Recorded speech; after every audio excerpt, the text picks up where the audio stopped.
nama Ibu Dwi Izati Budiono, berkelahiran Sidoarjo 18 Juli 1986. Nationality Indonesia, ya, hari ini beliau beralamat di Surabaya. Ibu langsung dari Surabaya, Ibu?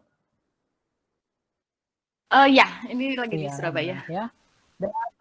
Jauh ya, Dan di Surabaya Desember Lampung. 2015 beliau menyelesaikan S2 kebidanan, ya Ibu, di Ya, S2 UK, kebidanan, ya. betul. Mantap, luar biasa. Ini Bapak Ibu kita akan Nottingham UK, ya, dan kita akan belajar bersama orang yang sangat luar biasa. Saya sudah lihat slide-nya dengan banyak profesionalisme experience-nya di tahun 2018 sampai dengan sekarang beliau menyelesaikan National Curriculum for Bachelor Degree in konsultan kebidanan, ya Ibu, ya? Iya, betul, kebidanan. Saya. Baik, Bapak Ibu. Dan beliau juga diamanahkan sebagai Member of National Midwifery. Jadi member IBI, ya Ibu, ya? Iya. Pengurus IBI, ya, pengurus IBI, sorry. Pengurus AIPIN, kebetulan. Kalau IBI, ya. Biasanya hadir untuk rapat koordinasi di pusat. Ya. Baik, Bapak Ibu, tanpa berpanjang kata, kita akan langsung saja buka slide-nya. Kepada Ibu Dwi Izati Budiono, saya silakan. Baik, terima kasih. Selamat pagi, siang ya, menjelang siang. Selamat pagi menjelang siang. Assalamualaikum warahmatullahi wabarakatuh. Terima kasih atas kesempatan yang diberikan pada saya. Sebelum saya mulai, yang terhormat para sejawat pembicara, baik dari gizi, ya, farmasi, kesehatan masyarakat, serta sejawat yang lain mungkin, dan dari BPJS yang mewakili, panitia, serta seluruh peserta yang saya hormati. Kali ini, di kesempatan ini saya diminta untuk menjelaskan sebenarnya secara spesifik seperti apa challenge pelayanan kebidanan khususnya di tataran pelayanan primer, ya, dan bagaimana kita menghadapi challenge tersebut, mengingat saat ini semua bahkan bukan hanya pendidikan saja, bukan hanya kerja saja, work from home, study from home, bahkan mungkin beberapa pelayanan juga kita shift ke online, ya. Some people bilangnya ini 5.0 gitu, ya, di era 5.0.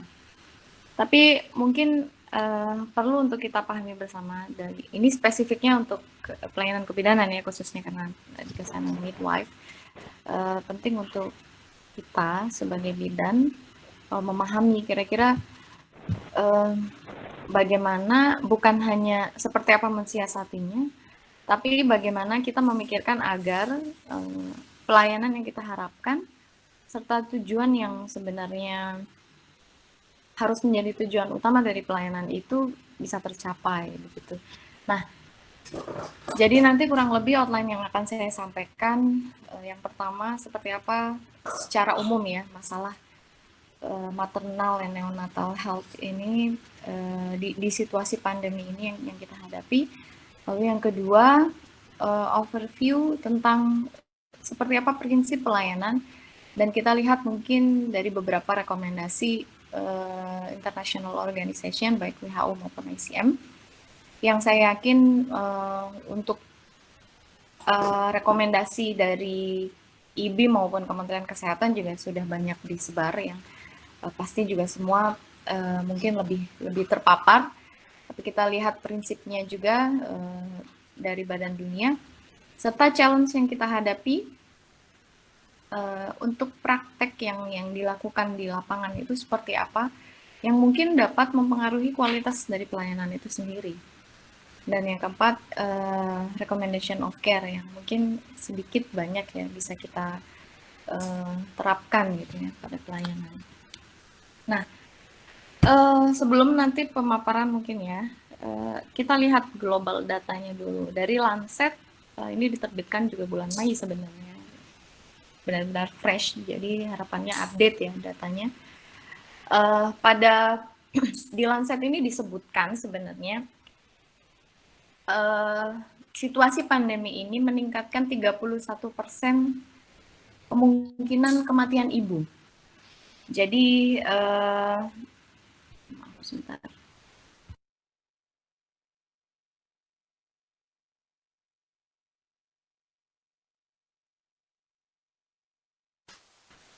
Baik. Baik. Saya kembali lagi ya. Jadi Lancet ini menyebutkan situasi pandemi ini meningkatkan 31%, bahkan Indonesia disebut di sana. Walaupun belum ada angka pasti di situasi pandemi ini, angka kematian berapa yang official statement dari data nasional belum ada. Hanya saja dan di Lancet ini mengcover 4 negara termasuk India, Indonesia, Nigeria, dan Pakistan. Dan situasi ini disebutkan meningkatkan 31% kemungkinan kematian ibu. Sehingga esensial sekali midwife sebagai salah satu health provider di garda terdepan untuk bisa memberikan pelayanan yang sesuai gitu ya. Karena ya kemungkinannya ternyata data global juga menyebutkan tinggi sekali gitu kalau misalnya kita tidak memberikan pelayanan yang efektif. Nah, secara detail seperti apa problem di maternal and neonatal child health ini kebetulan disampaikan oleh Ketua IBI kemarin juga pada saat kami berkesempatan untuk diskusi, dan ini pun juga dipaparkan pada rapat dengar pendapat di DPR tahun 2020.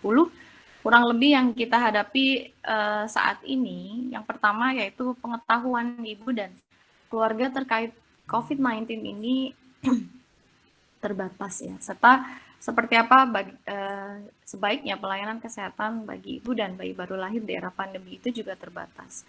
Artinya ternyata semua belum terpapar, dan ini ada satu dengan yang lainnya masalah yang saya paparkan ini sebenarnya terkait juga yang jawabannya bisa jadi ada pada nomor 2 karena guideline sendiri diseminasinya mungkin tidak bisa semua mengakses ya, tidak semua bidan, sehingga tidak semua bidan yang ada di pelayanan itu paham sebaiknya seperti apa.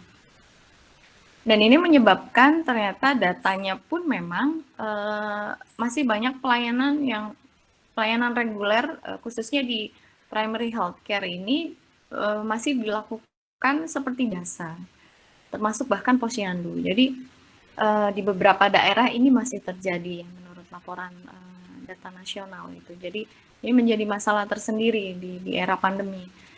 Nah, mungkin seperti sejawat yang lain tadi kalau tidak salah saya mengikuti kelas, masalah juga keterbatasan APD itu pun juga kami alami ya, karena tingginya kebutuhan serta terbatasnya ketersediaan dan pemenuhan APD bagi penolong persalinan maupun ibu bersalin itu sendiri juga masih terbatas di lapangan.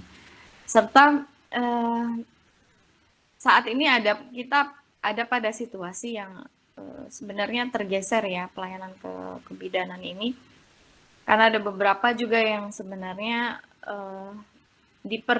diperbantukan untuk ikut merawat pasien-pasien confirm COVID-19. Jadi kalau misalnya ada di satu rumah sakit itu atau di satu tempat itu ada pasien COVID-19 dirawat ya, otomatis akan mempengaruhi flexibility dari pelayanan yang diberikan gitu terkait dengan kebidanan. Apalagi yang mungkin Bapak Ibu sudah baca juga di banyak berita ya, Surabaya khususnya yang saat ini karena saya sekarang ada di Surabaya, kami menjadi epicenter ya, menjadi epicenter yang semua rumah sakit sudah burn out, semua akhirnya rumah sakit rujukan pun sudah tidak sanggup menerima pasien-pasien COVID-19 dan melebarkan beberapa tempat pelayanan kesehatan untuk dapat membantu juga. Nah ini ternyata berdampak gitu untuk pelayanan maternal dan neonatal juga. Nah seperti apa midwife-led care sebenarnya yang direkomendasikan sesuai dengan konsep dan beberapa prinsip yang harus dipegang. Pertama dari WHO, statement dari WHO yang perlu kita pegang bersama yaitu semua perempuan harusnya mendapat hak ya untuk bisa mengakses pelayanan yang sehat, yang safe, yang aman, serta pengalaman yang positif ya, positive experience di childbirth, baik dia positif maupun yang tidak positif COVID-19. Jadi pada prinsipnya seperti apa pengalaman walaupun di situasi pandemi ini seharusnya tetap positif gitu bagi perempuan serta keluarganya yang justru mungkin belakangan karena kita fokusnya hanya pada COVID gitu ya, itu menjadi menjadi sedikit mungkin bukan menjadi prioritas lagi gitu, yang beberapa dari kita menjadi terlewat gitu untuk memperhatikan seperti apa pengalaman itu harus tetap positif. Padahal yang direkomendasikan seharusnya tetap gitu ya, tetap sesuai dengan, karena apa yang membedakan midwife dengan medical, kalau kami kan bukan hanya kami fisiologis ya, fokusnya deteksi dini juga komplikasi dan rujukan penata laksanaan awal kegawat daruratan, tapi juga kami harus berfokus pada seperti apa positive mind, positif seperti apa pemahaman positif tentang tubuh dan proses yang berjalan, karena filosofi yang kami yakini kehamilan, baik kehamilan persalinan maupun nifas adalah hal yang normal. Jadi seharusnya bukan menjadi sesuatu yang menakutkan walaupun di situasi pandemi seperti sekarang.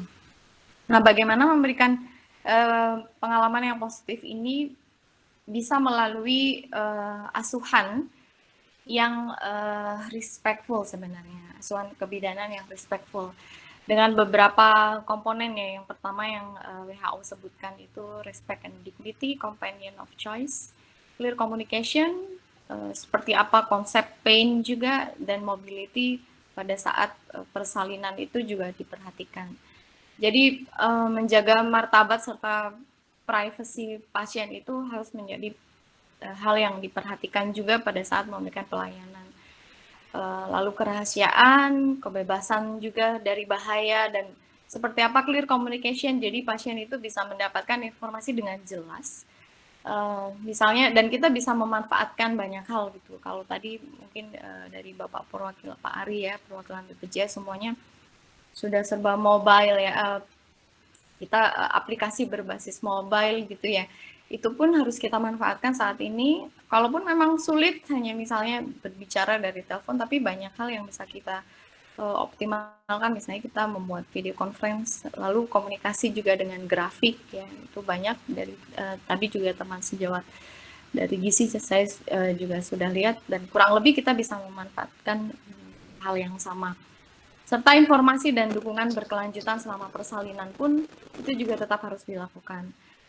Sudah ada sebenarnya rekomendasi dari IBI pada saat kita melakukan pertolongan persalinan seperti apa APD, Kementerian Kesehatan maupun IBI juga sudah membuat rekomendasinya, level berapa dan sebagainya. Tapi somehow ini menjadi tantangan untuk kita, bagaimana karena meyakinkan pasien dia ini sebenarnya akan tetap bisa aman begitu ya, tanpa harus takut merasa, waduh jangan-jangan saya karena ini bidannya pakai APD lengkap, saya orang nular dan sebagainya. Karena memang saat ini baik mau COVID positif maupun tidak, di pelayanan kesehatan baik primer maupun sekunder maupun tersier tetap harus menggunakan APD ya. Jadi personal equipment, jadi personal protective equipment itu pun harus digunakan. Nah, ini challenge-nya. Senada dengan WHO sebenarnya, ICM juga membuat statement seperti apa kita dalam memberikan asuhannya. Dan yang paling penting adalah yang saya garis bawahi di sini, seperti apa kita memberikan consent itu sering terlupa gitu, karena mungkin dianggap bagaimana kita limited ya melakukan kontak dengan pasien, tapi seharusnya itu bukan menjadi kendala karena bisa saja konsen ini kita lakukan sebelum bidan dengan pasien bertatap muka gitu ya. Jadi bisa dengan online dulu sebenarnya gitu. Bisa kita optimalkan baik termasuk screening atau termasuk KIE ya, bisa kita optimalkan dengan menggunakan metode online gitu. Sebelum nanti kita bertatap muka dengan pasien. Nah, yang berhubungan mungkin khususnya dengan primary healthcare, kalau di sini saya lihat dari statement ICM ini khususnya bahwa maternity services ini sebenarnya harus tetap dilanjutkan dan diprioritaskan ya sebenarnya sebagai essential core health service. Jadi there is no way kita menganggap ini tidak penting sehingga ini kan ya kita semua tahu semua sekarang saat ini terfokus pada COVID, tapi jika kita gagal dalam mengedukasi pun ya pada tatanan primer khususnya ibu dan anak, yang ada akan memperburuk mungkin situasinya gitu ya. Kita tahu angkanya sudah lebih dari 20.000 confirm case di Indonesia. Nah, pada aspek kebidanan continuity of care sebenarnya ICM menjelaskan will reduce the number of caregivers in contact with women. Jadi COC itu juga sebenarnya jawaban. Jadi justru di masa pandemi ini seharusnya asuhan itu justru berkelanjutan gitu dengan banyak cara. Jadi bukan hanya seketika saja kalau misalnya pasien butuh akan akan menghubungi bidan. Nah itu ternyata disebutkan kalau kita continuity of care ini dilakukan akan jauh lebih efektif sebenarnya dalam menurunkan chance terpapar COVID. Jadi penting kita untuk memastikan bahwa asuhan yang diberikan itu berkelanjutan dan itu tugas primer sebenarnya. Nah,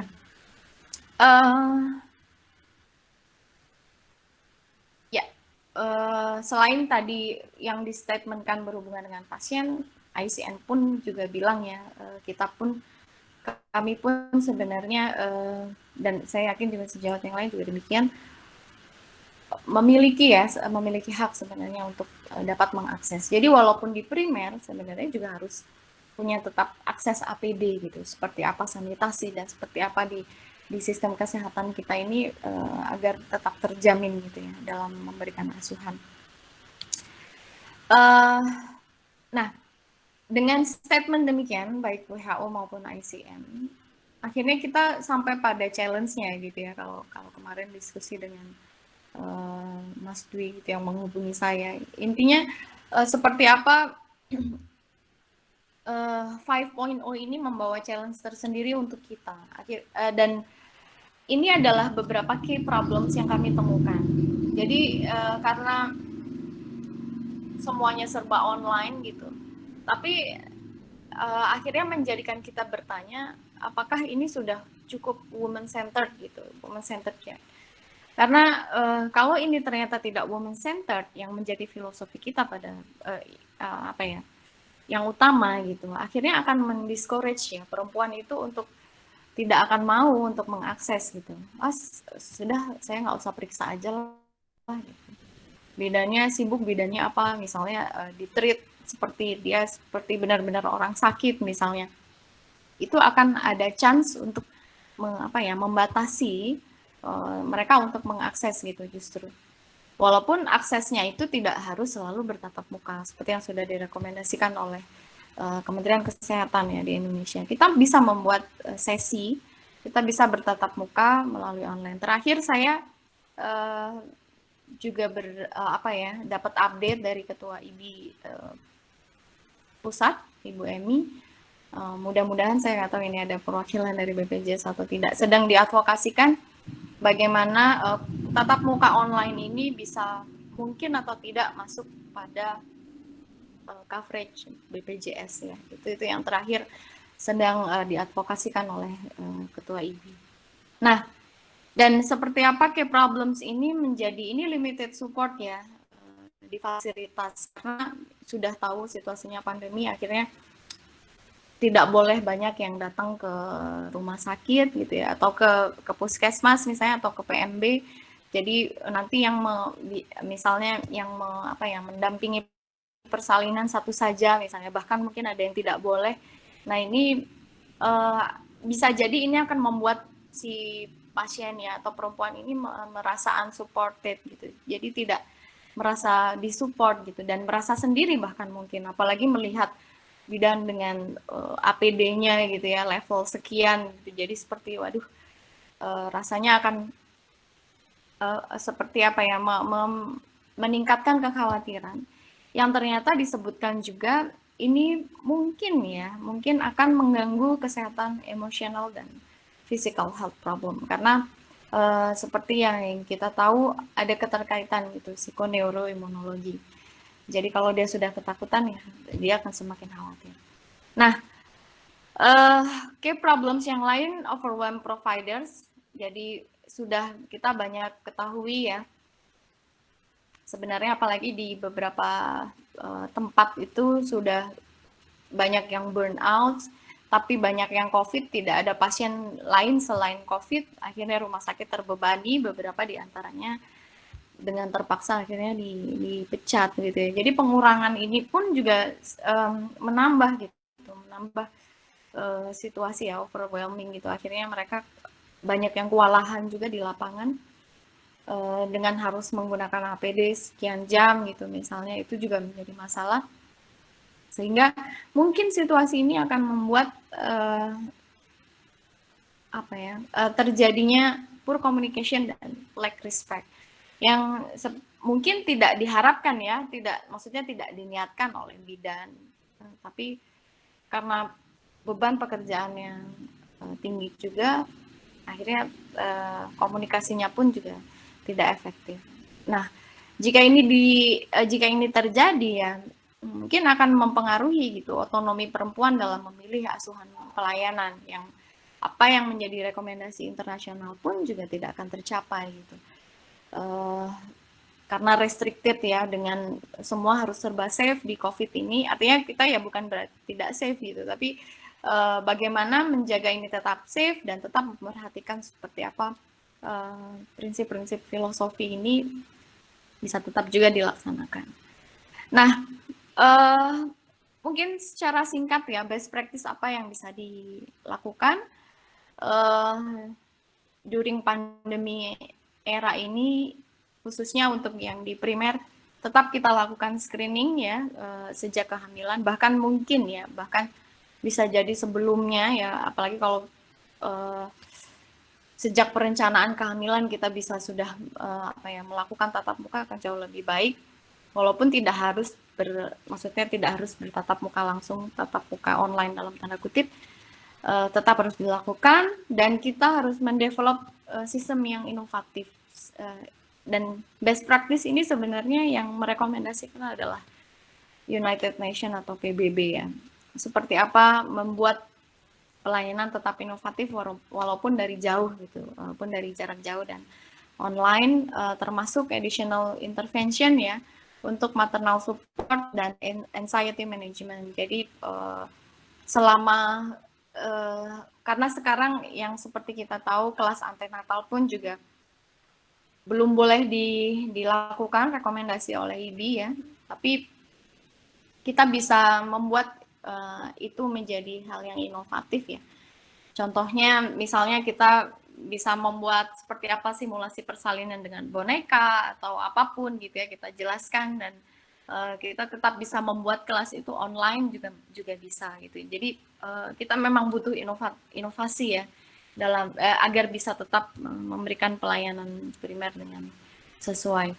Lalu ini yang paling penting sebenarnya, train semua midwives ini untuk menggunakan teknologi, karena kalau kemarin yang didengung-dengungkan oleh pemerintah 4.0 eranya, sekarang sudah tidak bisa dipungkiri lagi 5.0, dan tidak ada pilihan sebenarnya karena teknologi ini sudah menjadi sudah kita hadapi saat ini di era pandemi apalagi ya. Jadi telecare ini sudah menjadi kebutuhan.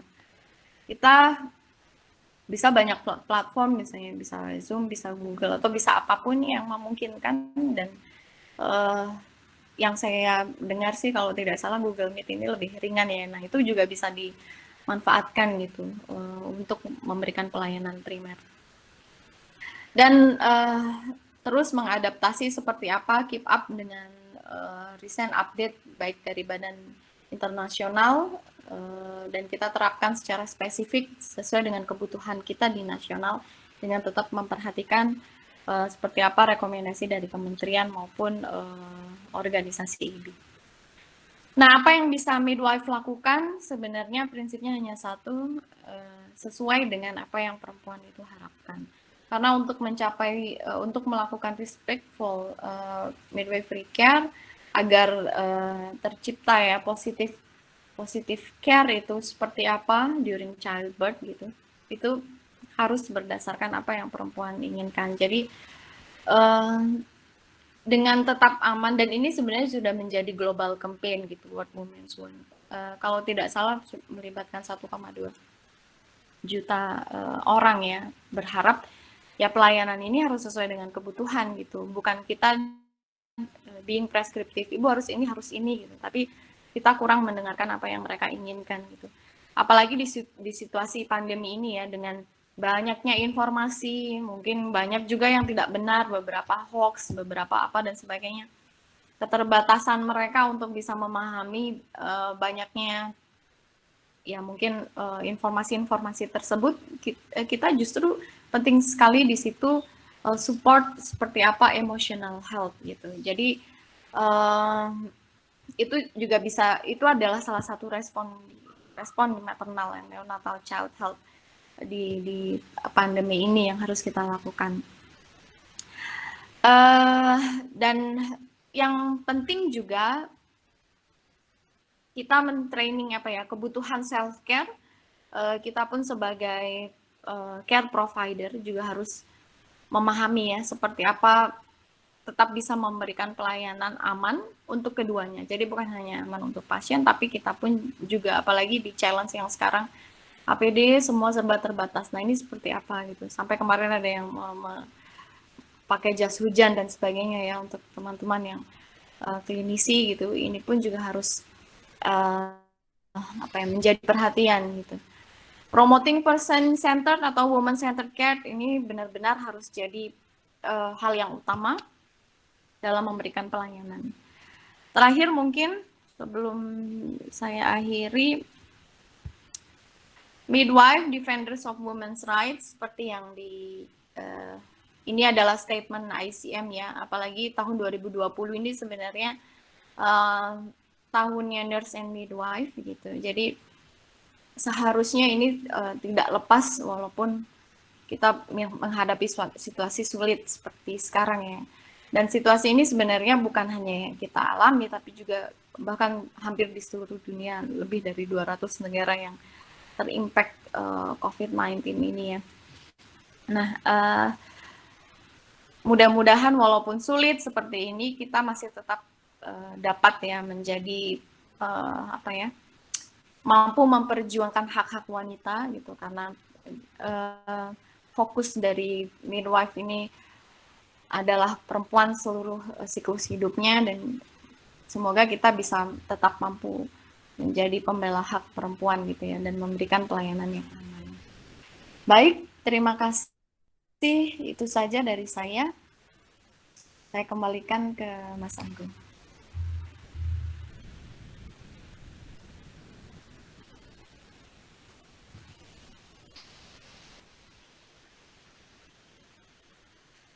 Baik, terima kasih Ibu Dwi Izati atas pemaparan materinya. Mudah-mudahan dapat membantu baik sama bidan di berbagai daerah ya. Kebetulan hari ini yang hadir bukan cuma dari Provinsi Lampung, Ibu. Ada tadi dari Nias, ada dari Maluku Utara, dari Kalimantan Timur ya. Dan saya kira itu juga adalah kelebihan dari era 5.0 ini gitu. Kepada seluruh peserta, apabila ada yang ingin ditanyakan terkait pemaparan materi dari Ibu Dwi Izati, saya silakan boleh menggunakan fasilitas chat yang ada di Google Meeting ini, Bapak Ibu, sehingga nantinya Ibu Dwi Izati dapat menjawab ya dari pertanyaan-pertanyaan peserta. Adakah yang ingin bertanya? Saya silakan.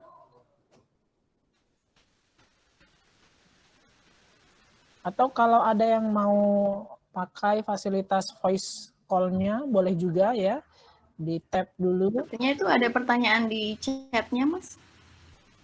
Dari, oh iya, Pak Wahyudin ya. Wahyudin ya. Ibu, saya bacakan dulu ya.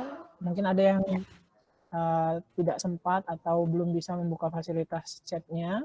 Pertanyaan dari Pak Wahyudin. Info berkembang di era pandemik pada saat PSBB ini banyak terjadi kehamilan yang terjadi. Apa yang sebagai nakes khususnya bidan? Silakan Ibu. Iya, karena benar-benar stay at home ya. Jadi itu kan juga data sebenarnya yang kami dapat, yang tidak bisa dipungkiri di beberapa daerah. Kemarin kalau saya tidak salah yang update sekali itu Jawa Barat memang. Memang angka kehamilan meningkat. Terima kasih atas pertanyaannya Bapak Wahyudin. Mungkin yang perlu saya sampaikan, saya nggak tahu ini Bapak atau Ibu Wahyudin ya. Kalau pertanyaannya apa yang perlu dilakukan bidan itu, karena kembali lagi filosofi yang kami anut adalah kehamilan, persalinan maupun nifas adalah hal yang normal. Mau di masa pandemi, mau di masa tidak pandemi pun, itu tetap harus akan selamanya filosofi kami akan seperti itu gitu. Mudah-mudahan kita tetap ya apa ya, bagaimana caranya menganggap ini bukan suatu masalah gitu, sehingga dan memahami prinsip seperti apa pelayanan yang aman. Dan yang paling penting kalau dilihat dari mungkin slide yang sudah saya paparkan tadi, meyakinkan bahwa mereka memiliki pengalaman yang positif gitu selama kehamilannya. Kehamilan sih mungkin baik ya, tapi bagaimana challenge kita saat ini, apalagi kita tahu pandemi ya, banyak juga angka pengangguran. Nah ini akan membawa masalah tersendiri gitu akhirnya. Suaminya sudah misalnya berhenti bekerja, istrinya hamil, tambah stres. Nah itu peran kita sebenarnya ada di sana. Untuk itu sebenarnya dari awal, walaupun sudah ada himbauan untuk membatasi tatap muka, tapi bukan berarti untuk membatasi kontak fisik. Tapi bukan berarti itu menghalangi kita untuk memberikan pendampingan ke ibu hamil ya sejak kehamilan. Jadi akan sangat baik jika kunjungan-kunjungan antenatal ini tetap bisa dilakukan untuk memberikan support baik emosional ya maupun seperti apa memberikan konseling yang tetap proper gitu ya, menyiapkan kehamilannya agar ya kemungkinan stres yang lebih pada situasi sekarang itu bisa dikurangi gitu. Itu yang bisa kita upayakan. Jadi saya juga banyak share sebenarnya dengan teman-teman di pusat dan teman-teman klinisi.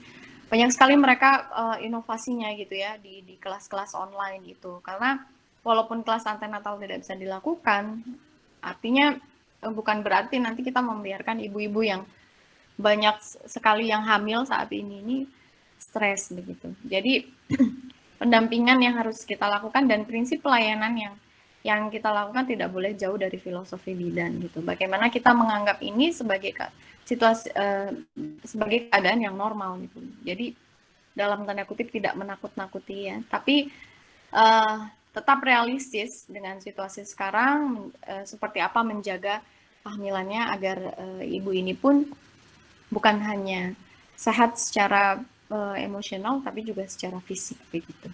Begitu ya Bapak atau Ibu Wahyudin. Baik, terima kasih Bu Dwi Izzati. Karena belum ada yang bertanya, tadi di bagian atas di pertanyaan yang kita bacakan Pak Wahyudin juga sempat bertanya tuh Bu. Iya.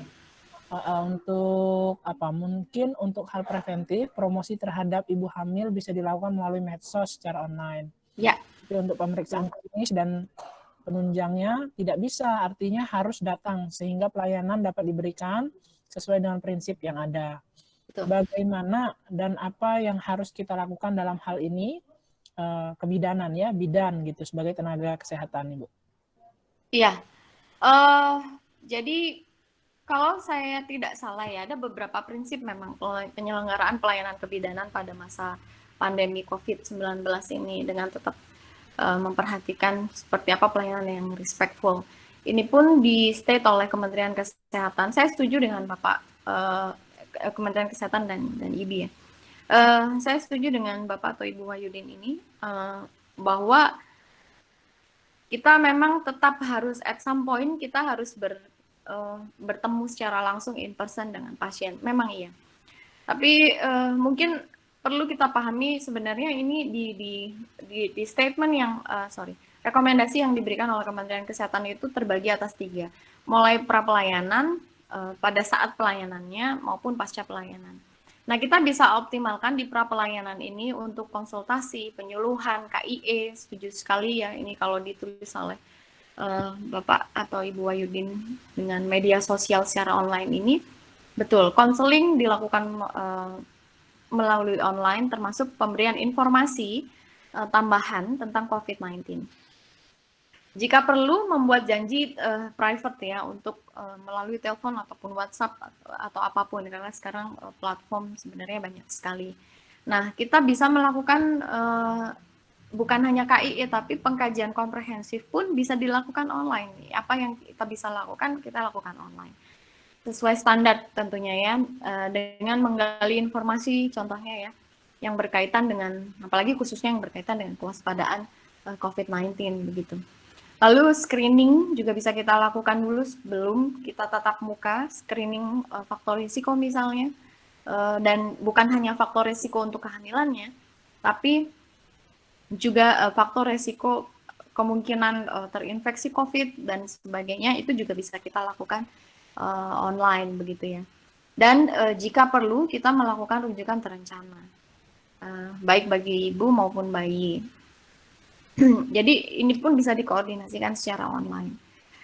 Sehingga kalaupun memang misalnya kita harus bertatap muka in person, itu sudah dalam rencana gitu. Jadi sifatnya bukan sporadis lagi asal pasien datang gitu lalu kita melakukan, padahal banyak melakukan pelayanan, padahal banyak juga yang bisa dibagi gitu. Apa yang bisa dilakukan di pra pelayanan secara online tadi, ini seharusnya juga bisa direncanakan, begitu ya. Baik. Ya, terima kasih Ibu Dwi untuk jawaban-jawabannya. Mungkin Ibu bisa memberikan closing statement terkait materi yang Ibu sampaikan pada siang hari ini. Baik, terima kasih banyak. Closing statement dari saya sebenarnya mewakili dari profesi bidan ya. Tidak banyak. Mudah-mudahan sesuai kita semua mampu ya menghadapi gitu ya dan melalui situasi pandemi ini dan segera mendapatkan situasi yang lebih baik gitu ya, bukan hanya kembali seperti semula tapi lebih baik dari yang awal. Dan apapun situasinya, seharusnya sebagai seorang bidan harus dapat memberikan pelayanan bukan hanya aman ya, bukan hanya aman untuk pencegahan COVID-19 saja, tapi juga secara substansial harus sesuai dengan filosofinya, harus tetap sesuai dengan filosofinya. Dengan memperhatikan banyak rekomendasi internasional gitu, bahwa fokus kita tetap bagaimana fokus pada hal-hal yang fisiologis, mengoptimalkan optimizing normal fisiologi juga perempuan, dan membuat pengalaman baik hamil, bersalin maupun nifas ini menjadi pengalaman yang positif. Baik, itu saja.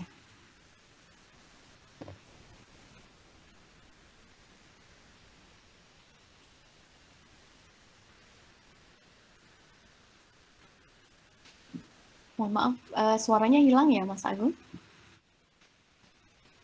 Oh iya, terima kasih Ibu Dwi. Saya lupa tekan tombol mikrofonnya. Ini ada beberapa orang yang baru bergabung. Ada Ibu Siva Fauziah dari Stikas Widya Dharma, Tangerang, Prodi D3 Pidana. Iya. Ya, terima kasih Ibu Dwi untuk pemaparan. Sama-sama Pak Agung. Mudah-mudahan bermanfaat untuk kita semua. Dan tetap semangat untuk sejawat yang lain. Mudah-mudahan bersama-sama kita bisa menghadapi situasi sekarang. Amin. Ya, saya akhiri dulu dari saya. Saya belum menutup. Assalamualaikum warahmatullahi wabarakatuh. Assalamualaikum warahmatullahi wabarakatuh.